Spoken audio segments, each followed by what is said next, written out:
Dear student, welcome to mission MEVS channel for entry test. आज का हमारा topic है एक्स रेस की डिस्कवरी, इसकी प्रोडक्शन और इसका टाइप। और नेक्स्ट लेक्चर में हम एक्स रेस की प्रॉपर्टीज और इसकी एप्लीकेशन के बारे में स्टडी करेंगे। तो आ जाते हैं अपनी टॉपिक की तरफ। टॉपिक हमारा है एक्स रेस की डिस्कवरी और इसकी प्रोडक्शन और इसका टाइप। तो first of all X rays को एक जर्मन फिजिस्ट ने जिसका नेम था विलियम कोनर रोएंटीजन,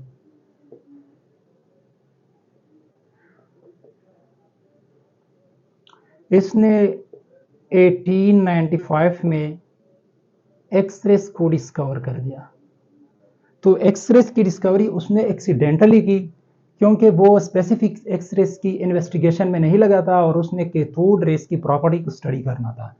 तो उसने वहाँ पे एक्सरेस को ऑब्जर्व किया। तो फर्स्ट ऑफ ऑल जाते हैं कि एक्सरे है क्या चीज़।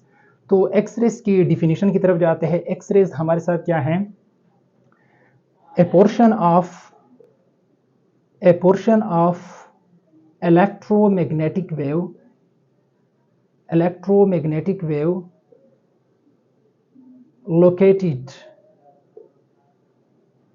between the ultraviolet rays यानी UV rays and gamma rays having high energy, यानी इसकी एनर्जी क्या होता है? हाई होता है। और इसके साथ हाई फ्रीक्वेंसी, और इसका फ्रीक्वेंसी भी हाई होगा, क्योंकि जब इसकी एनर्जी हाई हो तो इसका फ्रीक्वेंसी भी क्या होगा? हाई होगा। एंड शॉर्टर वेवलेंथ, और इसका वेवलेंथ क्या होता है? शॉर्टर होगा, क्योंकि जब इसकी फ्रीक्वेंसी हाई होगा तो इसका वेवलेंथ भी क्या होगा? शॉर्टर होगा, क्योंकि फ्रीक्वेंसी और वेवलेंथ एक दूसरे के साथ क्या है? इनवर्स रिलेटेड है। तो ये हमारे साथ क्या है? ये इलेक्ट्रोमैग्नेटिक स्पेक्ट्रम है। तो इलेक्ट्रोमैग्नेटिक स्पेक्ट्रम में हमारे साथ कॉस्मिक रेज, गेमा रेज, और इस तरह X rays, UV rays, visible region, और इस तरह आईआर रेज, इस तरह माइक्रोवेव, रेडियो फ्रीक्वेंसी, ये हमारे साथ क्या बनाता है? Electromagnetic spectrum. तो इस तरह ये गेमा रेज और यूवी रेज के दरमियान क्या है? हमारे साथ एक्स रेज आ जाते हैं। But to know about the electromagnetic spectrum you have to visit our previous lectures. तो वहाँ पे हमने इलेक्ट्रोमैग्नेटिक स्पेक्ट्रम को तफसील के साथ डिस्कस किया है।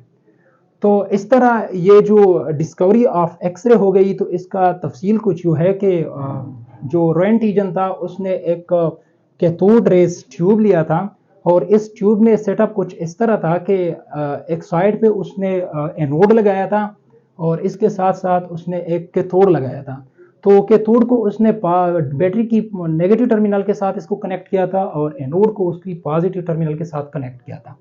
और वो बैटरी जो था, यानी जो सोर्स ऑफ ईएमएफ था, इसकी मैग्नीट्यूड कितना था? 30 किलो से लेकर 50 किलो, यानी 30,000 से लेकर 50,000 तक इसका क्या था? वोल्टेज था। और यहाँ पे उसने एक वैक्यूम पंप लगाया था, और वैक्यूम पंप का मकसद क्या था? कि इसी ट्यूब के अंदर जो एयर प्रेशर है इसको रिड्यूस कर ले, ताकि रिड्यूस प्रेशर पे यहाँ पे इलेक्ट्रिकल कंडक्शन क्या हो मुमकिन हो, यानी ताकि वो कैथोड रेस को क्या कर ले? इसको स्टडी कर ले। लेकिन क्या हुआ कि जब उसने ये सारा सेटअप किया, तो यहाँ पे जब उसने वोल्टेज को भी अप्लाई किया, तो यहाँ पे उसने एक फोटोग्राफिक प्लेट रखा था जो कि जिंक सल्फाइड से बना था। तो यहाँ पे क्या हुआ? यहाँ से एक स्पेसिफिक किस्म की रेस आ रहे थे, और यहाँ पे उसने यहाँ पे एक फॉगिंग इफेक्ट को उसने क्या कर दी? फॉगिंग इफेक्ट को उसने ऑब्जर्व कर दी। तो फॉगिंग इफेक्ट से उसने अंदाजा लगाया कि यहाँ पे कोई एक रेज आ रहे हैं कि इसी प्लेट को क्या करता है, या इसी स्क्रीन को इफेक्ट कर रहा है। तो इस वजह से उसने उसको नाम दिया, क्योंकि इसके बारे में उसको इंफॉर्मेशन नहीं था, तो उसने इसी रेस को एक्स रेस का नाम दिया। जिस तरह में हमारे साथ मैथमेटिक्स में कोई अननोन क्वांटिटी होता है तो हम इसको एक्स से डिनोट करते हैं, तो इसी तरह इसने अननोन रेस को एक्स रेस का नाम दिया। तो ये थी इसकी डिस्कवरी में कुछ इंफॉर्मेशन। अब ये इसकी जो प्रोडक्शन है, इसका प्रोडक्शन किस तरह हो जाता है। तो इसका जो प्रोडक्शन मैकेनिज्म है उसका बेसिक प्रिंसिपल क्या है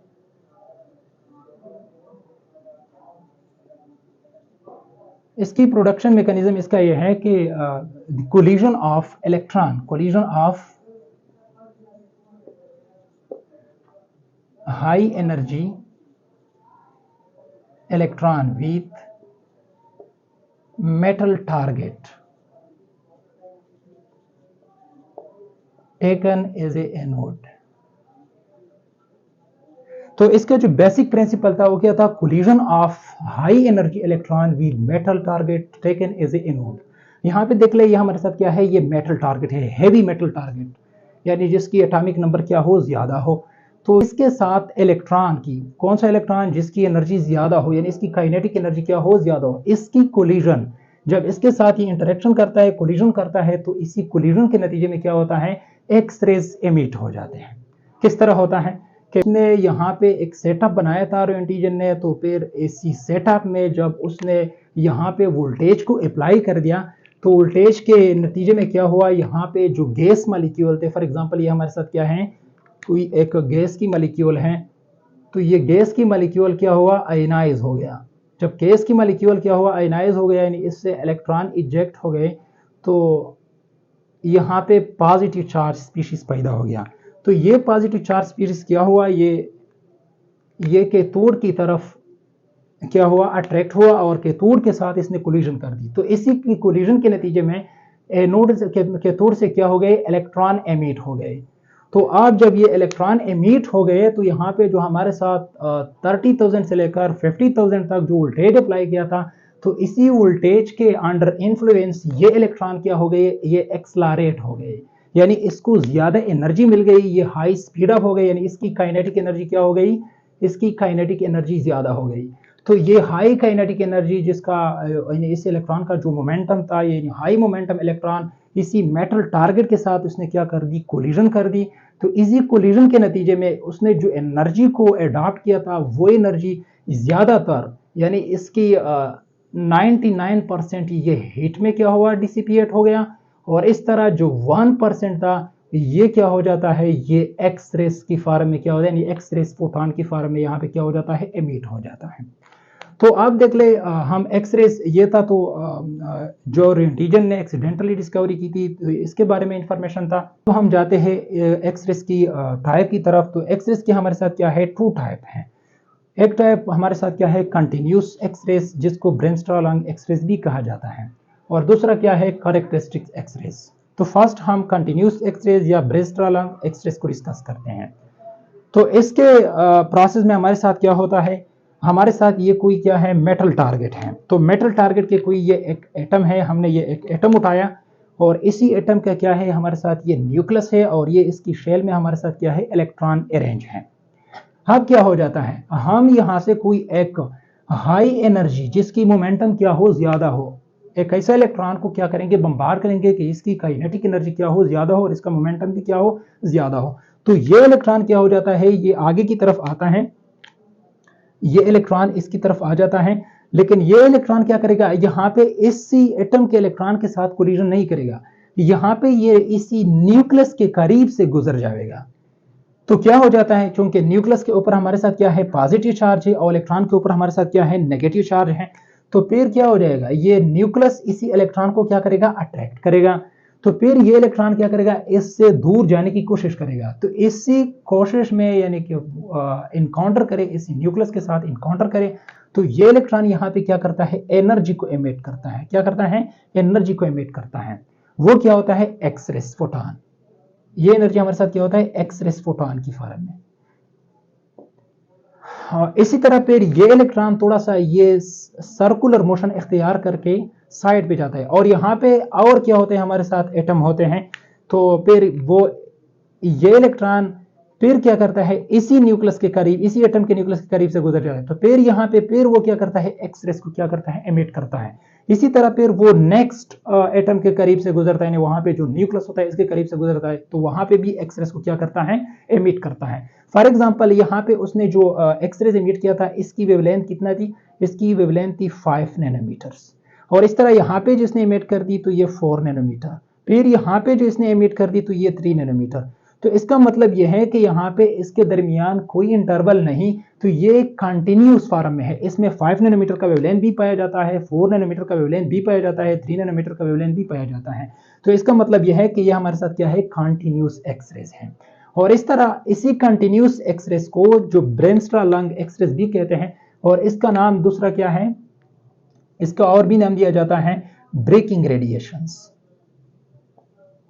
इसको ब्रेकिंग रेडिएशन का नाम क्यों दिया गया?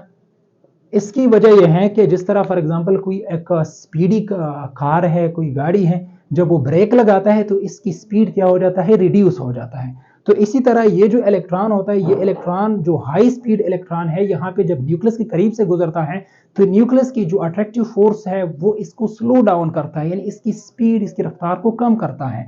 तो इस वजह से इसको क्या कहते हैं, ब्रेकिंग रेडिएशन। यहाँ पे जो ब्रेकिंग है इसका मतलब क्या है, स्लो डाउन, किसी चीज को, किसी चीज की स्पीड को रिड्यूस करना। तो ये इस वजह से इसको नाम दिया गया क्या, ब्रेनस्ट्रा लंग एक्सरेज, जो कि जर्मन वर्ड है, और इसका मतलब क्या है, ब्रेकिंग रेडिएशंस। अब हम ये भी देखते हैं कि इसकी जो हमारे साथ एक्सरेज हैं, तो ये वाले एक्सरेज की जो फ्रीक्वेंसी होता है, तो ये किस चीज पे डिपेंड करता है। अगर हमारे साथ इसी इलेक्ट्रॉन की हमारे साथ काइनेटिक एनर्जी क्या हो, ज्यादा हो, तो फिर वो क्या करता है, हाई फ्रीक्वेंसी एनर्जी ऑफ, यानी हाई फ्रीक्वेंसी एक्सरेज को क्या करेगा, इसको एमिट करेगा।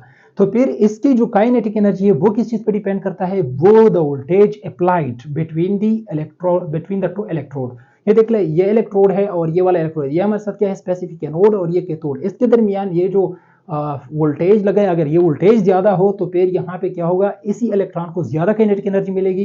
तो फिर जब ज्यादा काइनेटिक एनर्जी मिलेगा तो फिर ये वाला जो इलेक्ट्रॉन है इसकी काइनेटिक एनर्जी ज्यादा होगी, फिर वो हाई फ्रीक्वेंसी रेज यानी एक्स रेज, यानी जिसकी एनर्जी ज्यादा हो, वो एमिट करेगा।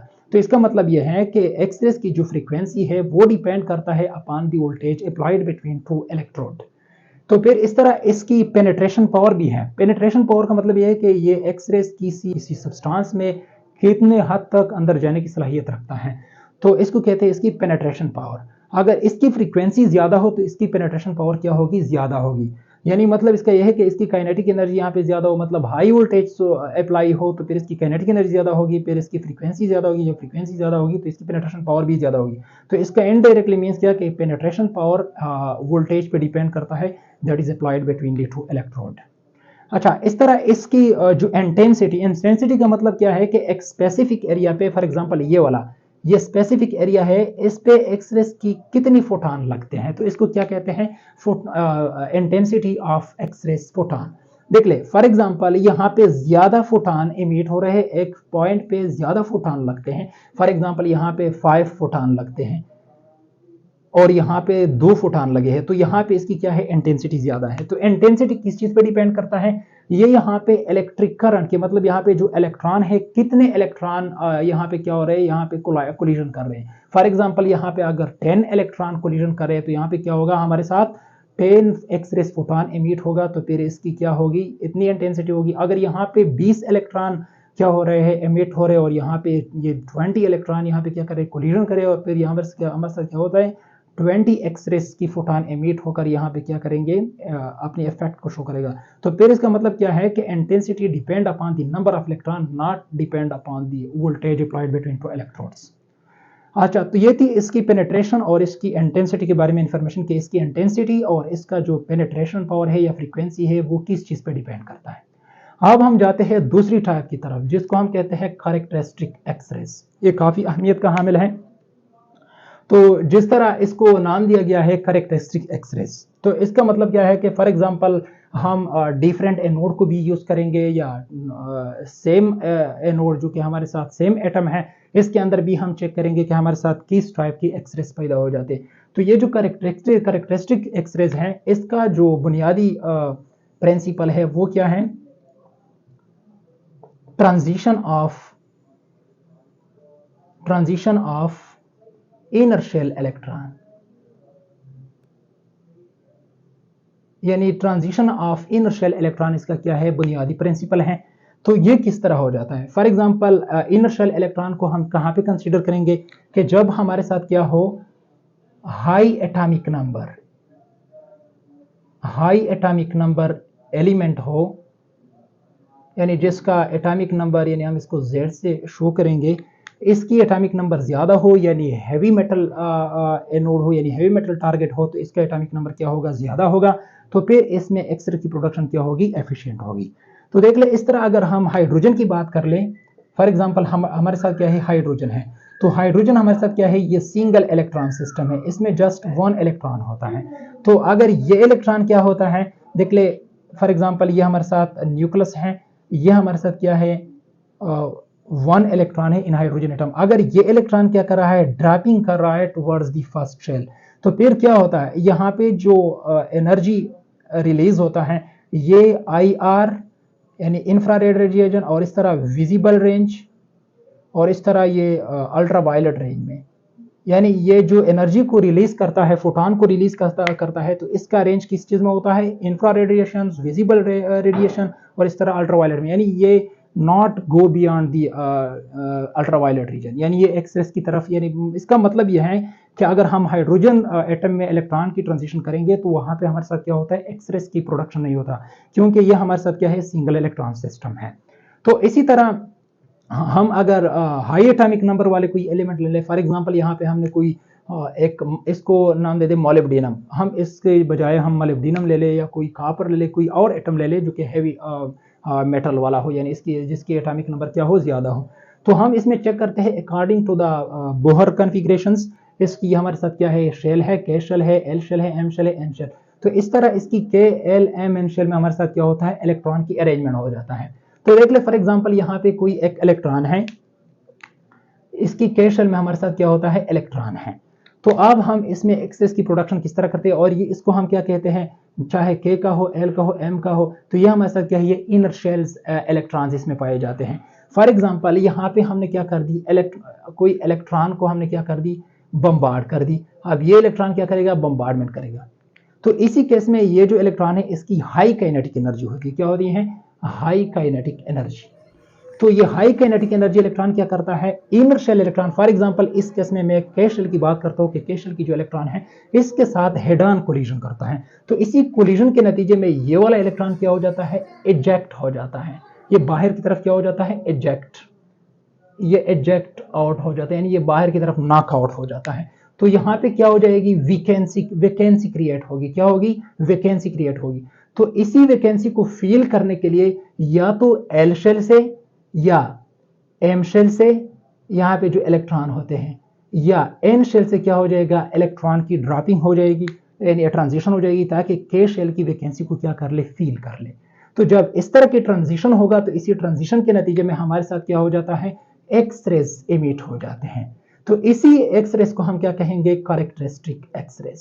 इसको हम क्या कहेंगे, कैरेक्टरिस्टिक एक्सरेज। तो फिर इसी कैरेक्टरिस्टिक एक्सरेज की हमारे साथ क्या है, टाइप है।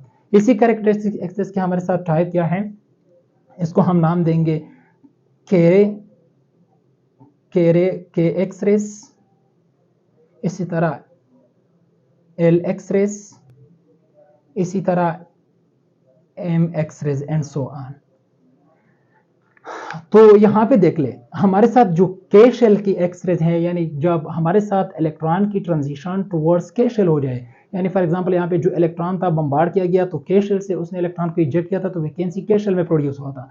तो अगर इसी के शेल की वैकेंसी को फील करने के लिए कोई आउटर शेल से एल या एम या एन से क्या होता है, इलेक्ट्रॉन की क्या हो जाता है, ट्रांजिशन हो जाता है। तो इसकी वजह से जो कैरेक्टरिस्टिक एक्सरेज पैदा हो जाता है, तो इसको हम क्या नाम देंगे, के एक्सरेज। इसी तरह अगर ये इलेक्ट्रॉन यहाँ पे एल शेल से इलेक्ट्रॉन को इजेक्ट कर दे, तो एल शेल में हमारे साथ क्या होता है, वैकेंसी क्रिएट हो जाता है। तो फिर आउटर शेल से जो ट्रांजिशन ऑफ इलेक्ट्रॉन हो जाता है, तो इस केस में जो एक कैरेक्टरिस्टिक एक्सरेज क्या हो जाता है, इमिट हो जाता है। तो इसको हम नाम देंगे एल सीरीज एक्सरेज। इसी तरह एम सीरीज एक्सरेज को हम इस तरह नाम देंगे अगर इलेक्ट्रॉन को एम शेल से क्या हो जाए, नॉक आउट कर ले। तो इसके बाद हम और क्लासिफिकेशन करते हैं, फॉर एग्जांपल के शेल। जो के शेल में इलेक्ट्रॉन की ट्रांजिशन की वजह से जो के सीरीज एक्सरेज पैदा किए जाते हैं, तो इसके अंदर भी हमारे साथ क्या हो जाता है, ये टाइप होते हैं। तो इसको हम इस तरह क्लासिफाइड कर दें कि के अल्फा एक्सरेज, इसी तरह के बीटा एक्सरेज,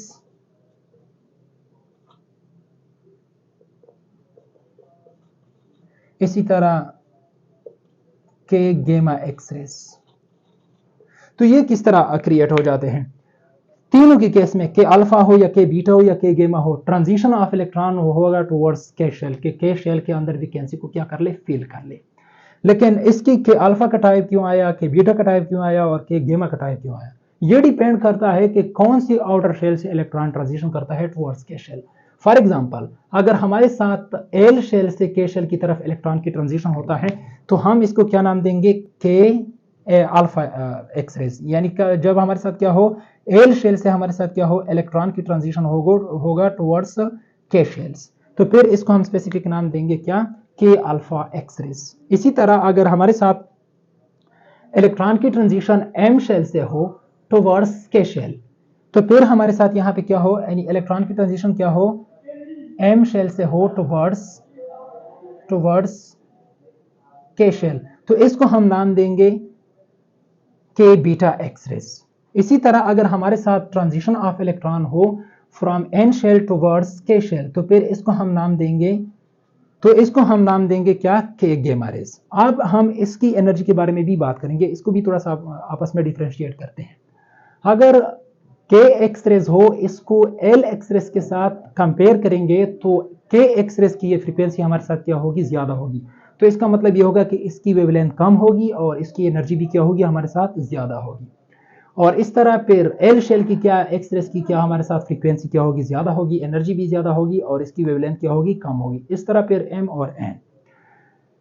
अगर हम के शेल के अंदर की बात करें कि के सीरीज की जो हमारे साथ है, यानी के अल्फा एक्सरेज है, के बीटा एक्सरेज है, के गेमा एक्सरेज है, तो इसमें फिर हमारे साथ क्या है, के अल्फा एक्सरेज की क्या होगी, फ्रीक्वेंसी ज्यादा होगी, इसकी वेवलेंथ कम होगी और एनर्जी ज्यादा होगी। क्योंकि ये हमारे साथ क्या होता है, एन शेल से जब इलेक्ट्रॉन की ट्रांजिशन टुवर्ड के शेल होगा, के शेल हो, तो फिर इसी दौरान क्या होता है, सबसे ज्यादा एनर्जी क्या होगा, एमिट होगा, और ये जो एक्सरेस फोटॉन है इसकी फ्रीक्वेंसी क्या होगी, ज्यादा होगी, एनर्जी ज्यादा होगी और इसका वेवलेंथ क्या होगा, कम होगा। तो ये हमारे साथ क्या है, ये था सारा information about the characteristic X-rays. तो देख ले, यहाँ पे देख ले, इसकी जो फ्रीक्वेंसी है ये डिपेंड करता है, इसकी चंद बातों पे डिपेंड करता है। एक ये कि यहाँ पे जो हमारे साथ क्या है, ये जो के शेल है, वेन मतलब के शेल से इलेक्ट्रॉन की क्या होता है, इजेक्शन होता है, या एल शेल से होता है या एम शेल। अगर हमारे साथ के शेल से हो तो फिर इसकी फ्रीक्वेंसी क्या होगी, ज्यादा होगी, एनर्जी भी ज्यादा होगी और वेवलेंथ कम होगी। इसी तरह अगर एल शेल से हमारे साथ इजेक्शन ऑफ इलेक्ट्रॉन हो और इसकी टुवर्ड्स ट्रांजिशन हो फ्रॉम द नेक्स्ट शेल, तो फिर इसकी हमारे साथ फ्रीक्वेंसी ज्यादा होगी और इसकी एनर्जी भी ज्यादा होगी और इसका वेवलेंथ कम होगा। इस एक्सरेज की एमसीक्यूज है, थोड़ा सा इसके बारे में भी डिस्कस करते हैं। अगर एमसीक्यूज कुछ इस तरह आ जाए कि एक्सरेज हमारे साथ किस तरह डिस्कवर हो गए, तो ये आपके साथ क्या हो गए, एक्सीडेंटली। एमसीक्यूज के लिहाज से इंपॉर्टेंट है कि इसकी हिस्ट्री, तो वो आपके साथ क्या है, जर्मन फिजिस्ट आपके साथ क्या है, विलियम कोनार्ड रोएंटीजन है। और अगर हिस्ट्री के बारे में पूछा जाए तो आपके साथ क्या है, 1895 में। अच्छा, अगर आपसे ये पूछा जाए कि the basic principle of the X-rays production, अगर आपसे बेसिक प्रिंसिपल की क्या के बारे में इंफॉर्मेशन आपसे पूछा जाए कि बेसिक प्रिंसिपल क्या है, basic principle of X-rays productions, वो आपके साथ क्या है, तो आपको ऑप्शन दिया जाए, ऑप्शन ए में आपको दिया जाए कि collision of electron with anode, यानी जो मेटल टारगेट होता है। ऑप्शन बी में आपको दिया जा सकता है collision of electron with cathode. Option C में आपको दिया जा सकता है collision of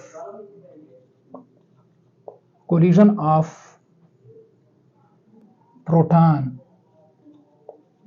with anode.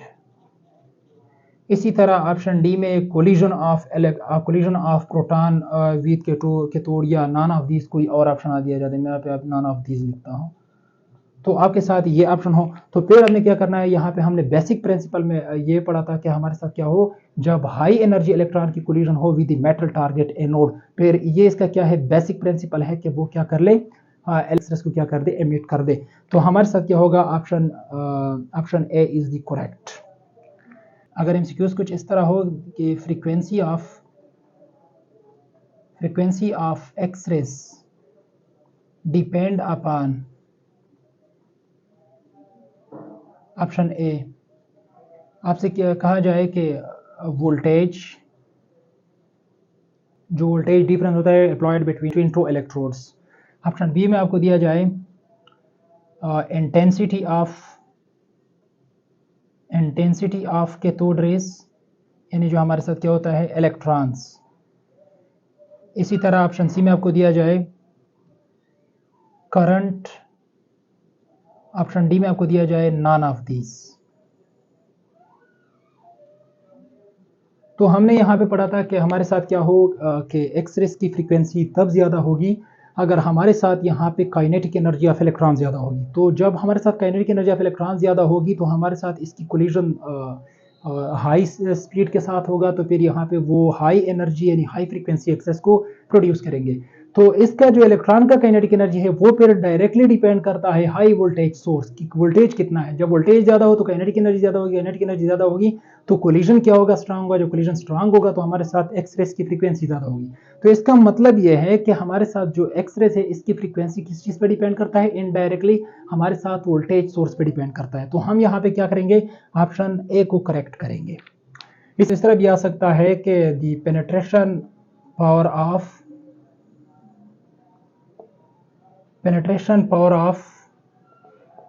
X-rays depend upon. तो ऑप्शन ए में आपको दिया जाए फ्रीक्वेंसी, ऑप्शन बी में आपको दिया जाए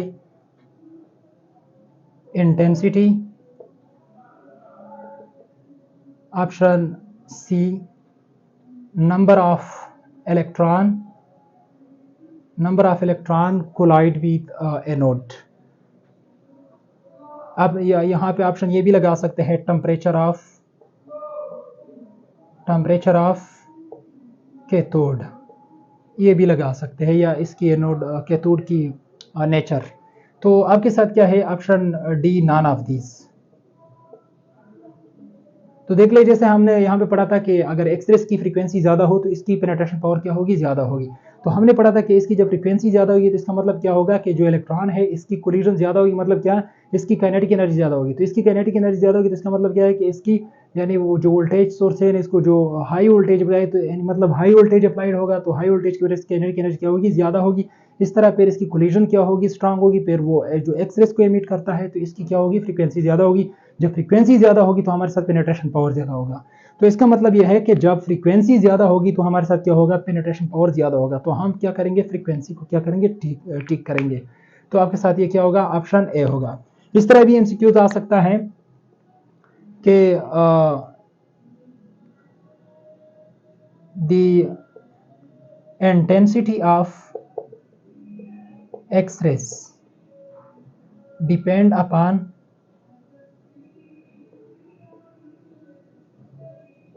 ऑप्शन ए में आपको दिया जाए voltage applied between electrode,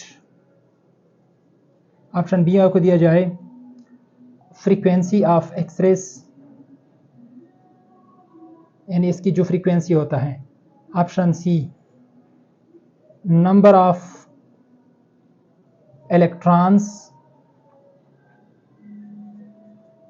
collide with anode, option D none of these. तो देख ले, हमने पढ़ा था कि इसकी जो इंटेंसिटी है, तो इसकी इंटेंसिटी का मतलब क्या होता है कि कितने एक्सरेस की फोटॉन एक पॉइंट पे लगता है, कोलाइड करता है। तो देख ले, जितना इलेक्ट्रॉन यहाँ पे ज्यादा होगा, इलेक्ट्रॉन की तादाद ज्यादा होगी तो यहाँ पे कोलिजन की तादाद भी क्या होगी, ज्यादा होगी। जितना कोलिजन ज्यादा होगा तो इसके नंबर के लिहाज से हमारे साथ क्या होगी, एक्सरेस की फोटॉन एमिट होगी। तो फिर जितने एक्सरेस की फोटॉन एमिट होगी इसकी इंटेंसिटी ज्यादा होगी। तो इसका मतलब क्या है कि इनडायरेक्टली इट मीन देयर कि एक्सरेस की इंटेंसिटी है वो depend upon the number of electron है। तो फिर हम क्या करेंगे, option C number of electron को क्या करेंगे, इसको करेक्ट करेंगे। अगर एमसीक्यूज इस तरह पूछा जाए कि which of the following wavelength fall in X-rays range, X-rays की रेंज में हमारे साथ कौन सी वेवलेंथ पाई जाती है। तो ऑप्शन में दिया जाए 1000 नैनोमीटर, ऑप्शन बी में आपको दिया जाए 2 नैनोमीटर, ऑप्शन सी में आपको दिया जाए 0.002 नैनोमीटर, ऑप्शन डी में दिया जाए नॉन ऑफ दीज। तो असल में हमारे साथ जो एक्सरेज है वो क्या होते हैं, हमारे साथ क्या है, शार्टर वेवलेंथ रेडिएशन है। तो एक्सरेज की अगर हम क्या है, ये शार्टर वेवलेंथ रेडिएशन है, तो एक्सरेज की वेवलेंथ को हम क्या करेंगे, 2 यूनिट में एक्सप्रेस करेंगे, नैनोमीटर में और एंगस्ट्रॉम में। तो अगर हम नैनोमीटर की बात कर ले तो नैनोमीटर में हमारे साथ क्या होते हैं, 0.001 नैनोमीटर से लेकर 10 नैनोमीटर तक होते हैं। अगर हम एंगस्ट्रॉम की बात कर ले तो ये 0.01 एंगस्ट्रॉम से लेकर 100 एंगस्ट्रॉम तक होते हैं। तो यहाँ पे चूंकि हमें दिया गया है कि which of the following wavelength, अगर तो एमसीक्यूज में हमें दिया गया है कि which of the following wavelength fall in the X rays range. तो यहाँ पे क्या है, 1000 नैनोमीटर है, फिर ये हमारे साथ क्या है 2 नैनोमीटर है, फिर हमारे साथ 0.002 नैनोमीटर है, नॉन ऑफ दिस। तो ये देख ले हमारे साथ क्या है, नैनोमीटर में अगर हम देख ले तो 0.001 नैनोमीटर से लेकर 10 नैनोमीटर तक होता है। तो फिर हमारे साथ क्या है, ऑप्शन बी इज करेक्ट।